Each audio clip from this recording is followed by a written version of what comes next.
How can you change hair colors into your Photoleap? So without any further ado, let's dive right into this exciting video. Now, in order to do that, you just simply have to open your Photoleap application.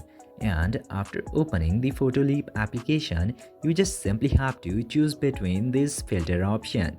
Now, I'm selecting this AI selfie because into that option, you can see most of the hairs perfectly. Now you just simply have to select any of those options that you would like to, and after that just simply select a picture where you would like to change the hair color, and after selecting the picture it will give you a lot of options.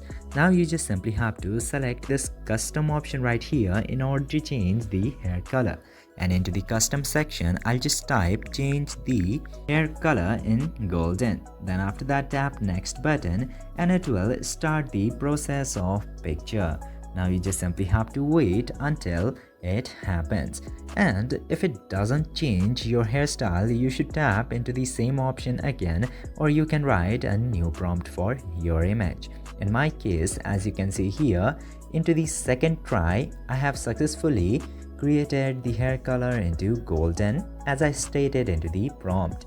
I hope this video was helpful for you. If yes, don't forget to like, share and subscribe to the channel to never miss another update.